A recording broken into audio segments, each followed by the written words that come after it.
Have Manchester United's top two targets been revealed for next summer's transfer window? Two players that United have touched base with before. One big in EZE Brantthwaite, and obviously with United getting rid of 3 centre-backs next summer, EZE Brantthwaite is probably the more realistic one. But what about EZE from Crystal Palace?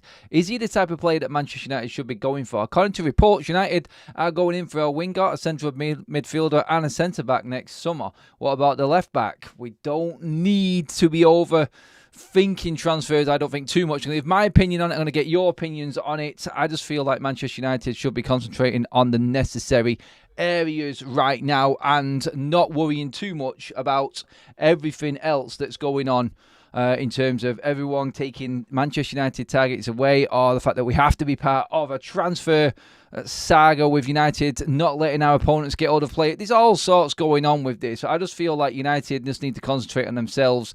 And I'm going to give my opinion on EZE and what I think might actually happen with him next summer. I don't necessarily think he's going to be a Man United player. I really don't. And I'll tell you why. But welcome along, everybody. Make sure you please give the video a like. Make sure that you get your comments in the live chat as well. Make sure you also hit that subscribe button if you haven't already. And let's get cracking with the show. This is your midday roundup with everything going on. We talked this morning about 2 potential fullbacks, young fullbacks coming into Manchester United. What the recruitment setup would be and what it would look like long term for Ineos.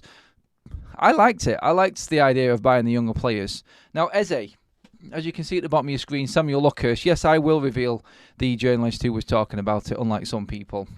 No problem with Samuel Luckhurst. But EZE is apparently someone Manchester United would be interested in if we are going to bolster our forward line, especially the wider areas next summer. I look at EZE as a player that probably needed to go this summer, personally. Let's see, by the time he is, let's get to the end of this season, let's get into next summer's transfer window. EZE will be 27 going into the new season. He'll still have another 2 years left on his contract, and he's going to fetch a hefty price. I don't see it. I'm not going to say it as I think. You guys can disagree. Would you like someone like EZE in at the age of 27? Definitely no resale value at all. He would probably demand another 4 or 5 year contract at least. Big wages. I think this summer coming after this season is going to be his big move. And at the right time for him, yes. But is it the right player for Manchester United? Should we be looking at the younger players and stick to the mould of what Ineos have been structuring our transfers around already? And that's how I see EZE. Don't get me wrong, the guy's a great player. He really is. I just look at the profile, age, and everything that's involved, and that price, and what that price is actually going to be for EZE is going to be substantial. I'm thinking 50, 60 million minimum for EZE. That's what that Crystal Palace will want. Let's not forget, they were turning down bids near 70 million for Gehi. I know he's a bit younger, and obviously has got a sell-on value as well. But they know how to drive a hard bargain, Crystal Palace. And with EZE having such a hefty contract already, I can't see them wanting anything less than minimum 50 million. What are you guys saying about EZE? What is he actually worth? I just don't believe that Manchester United would be going spending and blowing most of their budget on a winger that hasn't got resale value. And they could probably go out and get someone else, I feel. And maybe, like I said, we know what the quality is of EZE, but this is what the recruitment setup is there for at Manchester United right now. Let's go out and find another gem rather than trying to buy the ready-made things, because we are not going to be able to move him on. And yeah, he may be... 27 is not old. I know it's not.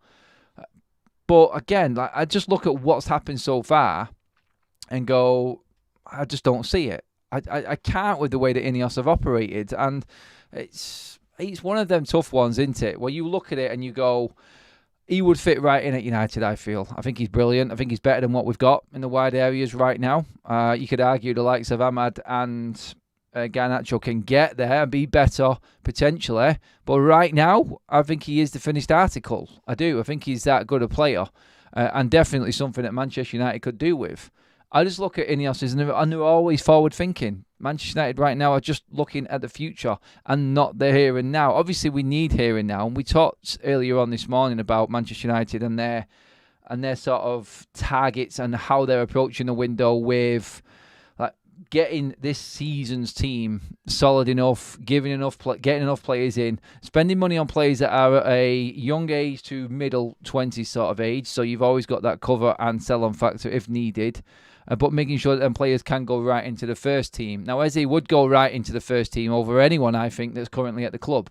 Personally, that's only my opinion. You guys may differ, but still, I think there is a chance for United to get a younger wide player than Eze, and I think that's where we will go. I think someone like, I could totally see a Chelsea, I could see a Newcastle, I could see one of that sort of calibre of teams going for Eze into the new year. Maybe a move abroad, maybe someone like Bayern Munich, maybe, I don't know, maybe there's a couple of other European clubs that would look at him. I don't see City going for him. I think he's just going to be too old for them as well.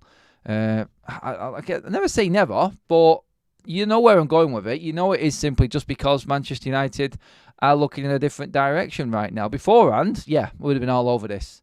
It'd have been a Manchester United signing, definitely, I feel. And we would have spent upwards of 60 million on Eze. I just don't think United are in the market for that price player right now. And as much as, yes, the Manchester United are probably monitoring the situation with Eze, I don't believe that they are fully invested into bringing him into the football club. I really don't. And I'll just look at this now and say, yeah, I think where he would fit, I don't see it happening personally. I really don't. So I'm going to get your questions and comments on that straight away, because I want to get opinion on Eze and where you think he actually is in terms of his career, whether he fits what Manchester United are doing right now. Eze is not a United player. I need Man United. Bruno Mount from not a United player. Need Man United. Bruno Mount for me. I need Zubimendi, Rodri, Emerson, Rich for next year. Eze release clause back to 65 million. Like I said, United are not paying that. Definitely not. Eze is a skillful player, looks comfortable on the ball. He walks into United first 11. Skilliano, yeah, he does. He does, like I said, but United will not spend that money. I guarantee they will not spend that money. You'd think they decide who next manager will be before picking his players. It's not the manager's players, Lee. I keep saying this. This is where it's different now. Like, Ineos will keep on picking the players that they want. Like, yeah, Eric Ten Hag will have a say, but they're still picking players that they think will fit that style of play and how United are going to move forward. It doesn't matter about the manager. It doesn't anymore. We're picking the right players at the right price, at the right age, and that's all for the new way of playing for Manchester United, the philosophy that they want to build and the culture they want to build within the club. Eze is a 10, not a wide man. We just signed Joshua for that role with Bruno. Look, he does go out wide though. He does. He plays all the way across, and versatility works for a lot of managers. I just don't think United right now, personally, would look at Eze for a number of reasons, but mainly the price and his age. I just don't think that is something that we would do.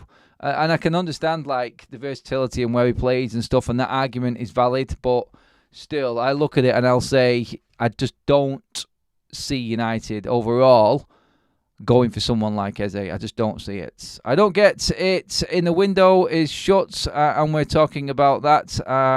Are not available for 12 months, says Sim. Yeah, but still, mate, this is forward thinking and forward planning. We can actually look at what we can do in the summer off the back of what we managed to do this season. You got Roz. You are correct. That 27 is a red flag. It doesn't fit the Ineos transfer guidelines.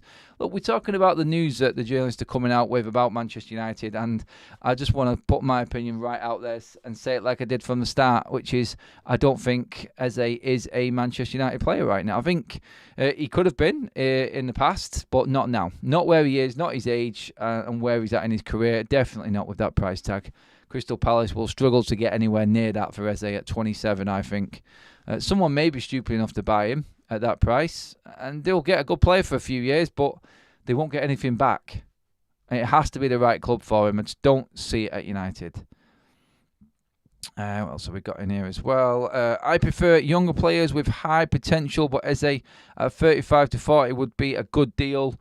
Don't think it's possible, though, unless Eze is in the last year of his contract, which is not. It's a valid point, and valid point made regarding his contract. It is not going to happen for Manchester United. Southampton next. That's what the club should be concentrating on, not this PR spin. It's not PR spin because they're not reporting it, mate. It's the journalists that are reporting it, Sim. So you can't blame the club on this one. This is just what happens with United. We like to talk about the future of the club as well as the present. Right now, the present is quite glum unless we start picking up results on the pitch. So let's just look at what we've got in front of us. Let's look at what we're actually doing right now off the pitch in terms of the international stuff, which we are talking about, and then maybe we can look towards the future as well. It's all good though, mate. Don't worry about it. We have plenty to talk about leading up to that Southampton game in the coming days, my friend. Chris says, all the speculation will be highly dependent on where United finish in the league this season, which itself is dependent on whether United keep 10 Bob. Very, very true and relevant to it. So when you talk about transfers that could happen, some of them transfers might be dependent, like Chris says there, on where United finish this season, how good a finish we have. Some players at that age, which is why, again, I think it's not a United player. There's no guarantee that United are going to have Champions League football next season. I think Eze will want to move to Champions League. Now, I'm not just putting the dampeners on United not getting Champions League football. I just feel like we will be, if we're not in the Champions League, having to look at the younger players and try and convince them, like we did with Euro this season.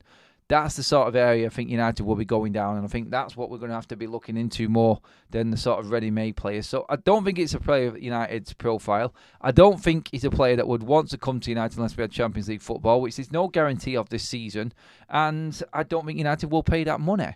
I am completely taking Eze off the table. Is he a top target for United? Like the reports are saying, well, not so much top target, but a target United are looking at. I think we can look elsewhere, personally. I do. I think United should be looking elsewhere as well. And I think we'll see other names pop up throughout the season, leading up to the end of this season. So, yeah, I think that's where we're going to be. Hi, Adam. Eze is a very good player, but he will be way too expensive. We have issues in other parts of the pitch that need far more focus on. Goalkeeper especially, another centre-back, CDM, and left-back than attackers. We need more forwards because I feel like United will be trying to move players on come the summer. Obviously, at centre-back there, you just mentioned it, Mr Dacia with Manchester United actively looking to move on the likes of Johnny Evans, Victor Lindelof and Harry Maguire. 3 centre-backs out of the door next summer definitely means that we need another one. And Jared Brantwaite is another player. Like you can see at the bottom of your screen there, that's been reported by Samuel Luckhurst again today about him and Manchester United continually monitoring the situation. Look, if Everton get relegated, then Brantwaite comes on to the scene big time. And United will be able to, I reckon they'll be able to get what they want in terms of the deal out of Jared Brantwaite. I think they'll be able to, because they didn't take him the first time, they give a good offer for him, and now they've been relegated. Like Everton will be in a more of a desperate state to sell the player. I mean, in terms of his contract as well, he'll have 2 years left, Jared Brantwaite, at the end of this season, and it will be, if they get relegated, you can pretty much bank this one as a Man United signing, I think, personally. He's exactly where United need to be. He'll be 23. Experienced Premier League centre-back, having had 2 full seasons in the Premier League. Obviously, I think he'll make it into the England setup, so he'll get experience at international level as well. And I honestly feel like United will just take advantage of the Everton situation if they do get relegated. If they don't get relegated, I think United will still be pushing for that, because Jared Brantwaite, as we know, has not signed a new contract. So I think United will also look to go for Jared Brantwaite if they don't get relegated, Everton, but only on their terms again. Look, he's a player that we wanted, and we know we wanted last summer. We moved past it thinking we've got other options there. We didn't want to hang around within the window. We wanted everything settled, ready for the season. We're in that position now. But losing 3 centre-backs in one summer, yeah, we definitely need another centre-back in the transfer window. And I agree with the other comments. I think left-back as well. Left-back, centre-back, another midfielder. Although, like we've said, Kone could be that man coming through if he gets game time this season. And we discussed all of the fullbacks like over last night and then this morning. You've got plenty of options there for United right now, and plenty of other players at the right age that we're going for.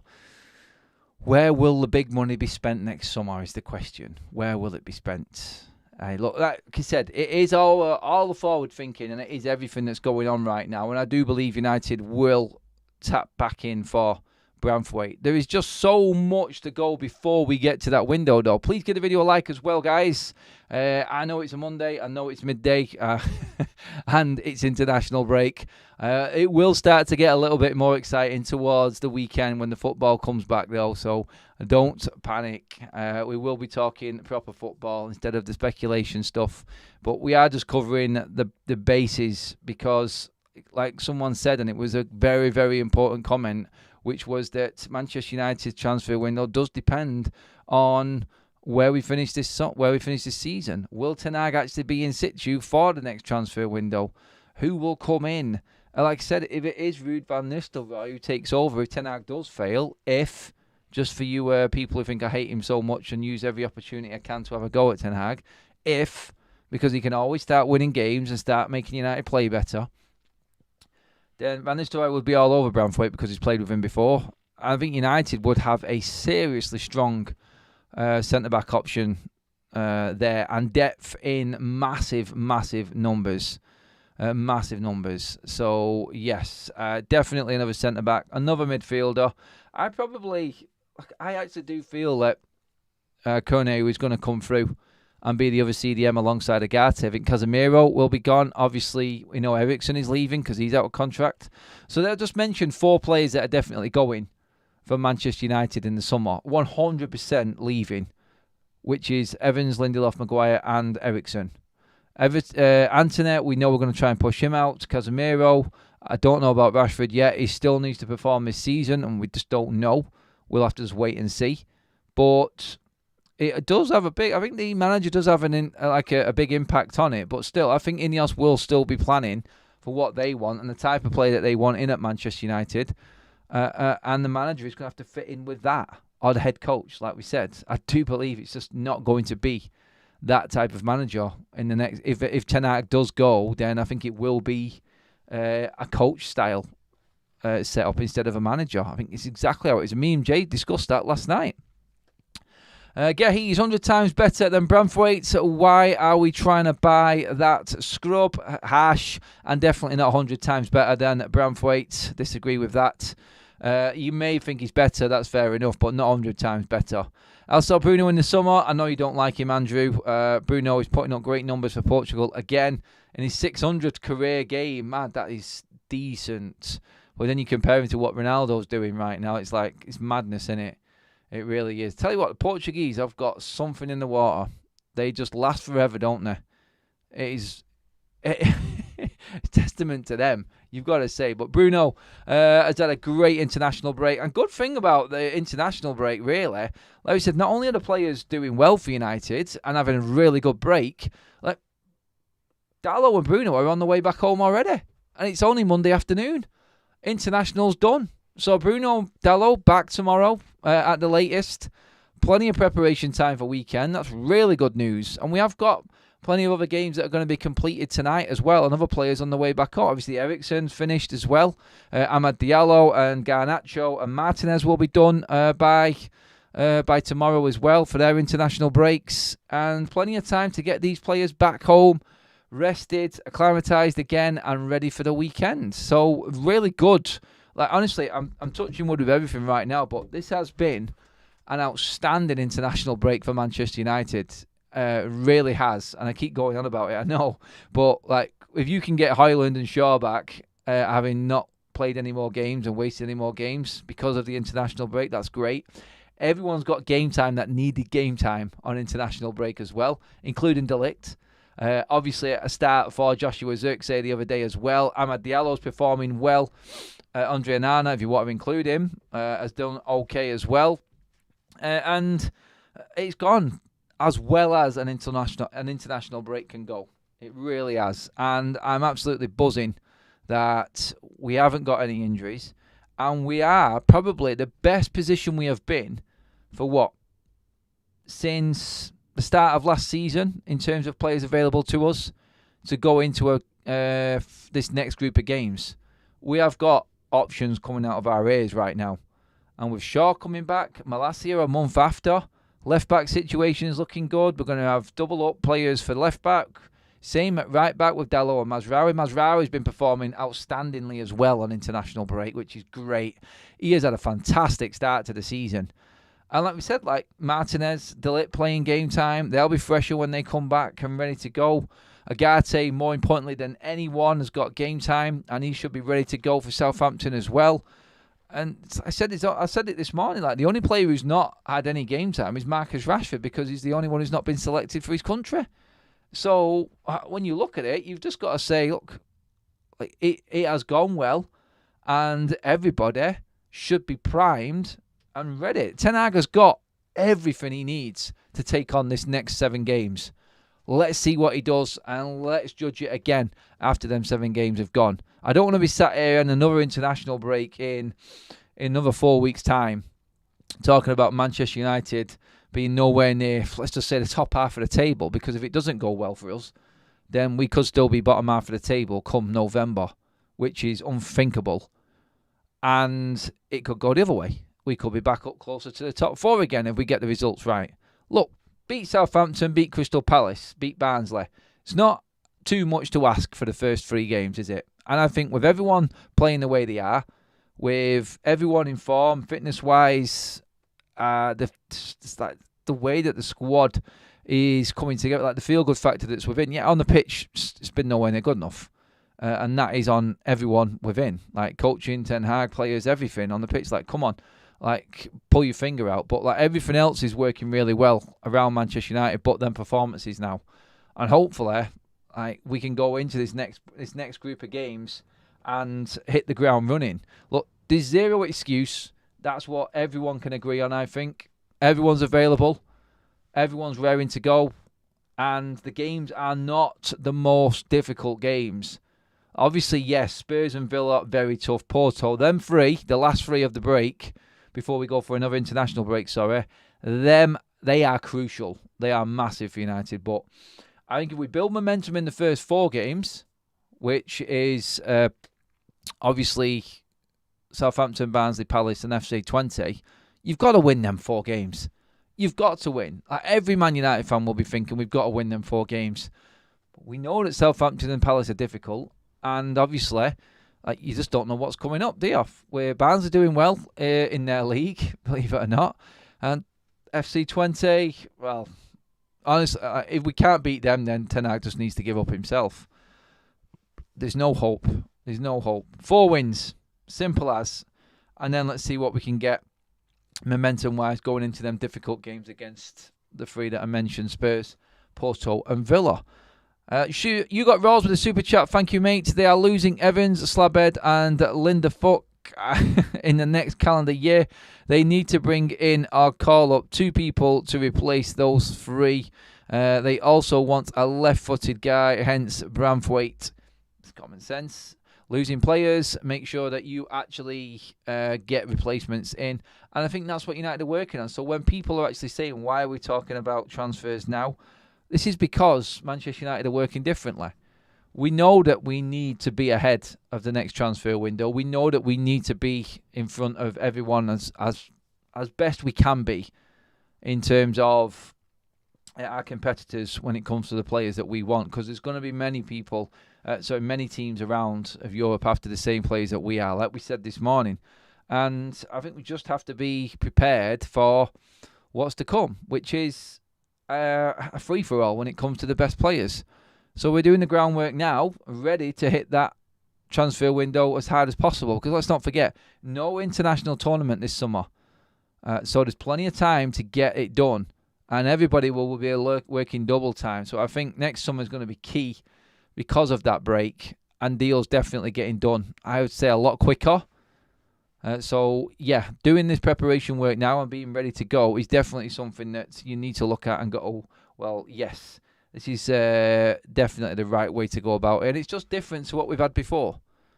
Those of you who love Bruno, please watch his free kicks, corners and short passing. Also, look at his leadership on the pitch. I would love to know what you honestly see.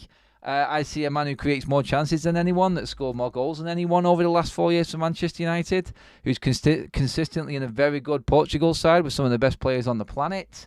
In terms of leadership, I think he leads by example. He runs more kilometres than anyone else on the pitch. I think he also is the message for the manager. I think he does lead by example. You can question everything you want about him. Like when he does a short pass, no one notices it. You only notice the passes that go astray. And Kevin De Bruyne passes as many stray balls as Bruno Fernandes does in a game. Except he's got better players around him and he gets away with it a little bit more because of that. That's my explanation on Bruno Fernandes. Thank you for your comment, Gehan. I know you don't like him, mate. It's all right. We all have different opinions. Andrew Short says, Adam, agreed this international break has been less damaging. Wish it was the same for all the international breaks. Oh, I definitely second that one. Jason Jones says, Erik ten Hag wants the sack. Simple as that. Erik has become a clown. Straight to the points. Sounds good. And then they put a United shirt on, says Gary. Don't, Gary. I know what you're saying. I know. I'm thinking the same. I would get in trouble if I said it. Everyone would call me out for being negative again. But you are right. You are dead right. That is how it is. It is so comfortable on international break that all we can look at is the performances and take that into consideration of who they're playing, the intensity of that game, the competition, as in Nation League. Yeah, intensity isn't as big. Premier League is a different world. So all we can hope for and judge is the players' performances on international duty, which have been great. Everyone's done well, and there's no effing injuries. So we have to look at it as good. But yes, when they wear that red shirt and when they walk out down on the south coast at 12:30 on Saturday, are we going to see the characters? Are we going to see the leaders then? Is anybody going to stand up? That's the question we need to be. That's the question we need answering, because that's the one that everyone's been asking. How are we going to see some leadership within this team when the chips are down? Are people going to turn up? Who are our big players? Is Ten Hag going to change anything to make a difference? These are the ones that are coming. And I think this next group of games is huge for Manchester United. Get Buffon out of retirement, still better than Onana. That's from Madhouse. Neil says, if we don't win those games, surely all agree Erik ten Hag out. We asked the question last night, what's the minimum you would take? What is the minimum you would take out of this next group of games? If United get 4 points out of the next 4 league games, then yes, Erik ten Hag is in serious trouble. And he needs to go. Like, that is just ridiculous. That will leave us bottom half of the table going into leading the end of October into November. It's not acceptable. And there's some bigger games coming up after that group of games. Like, we've only played really Liverpool. Like, we've got City to come, I think, is in December. We've got Arsenal to come still. Yeah. Every single game's a tough game. Like, we're talking about these big games with United, but United struggle. We will struggle against Southampton. I think we will win. I think we will get the win. I do. I think we'll scrape a win out of it, but that's all United will ever do. We're not going to absolutely roll Southampton over. Everyone can say that.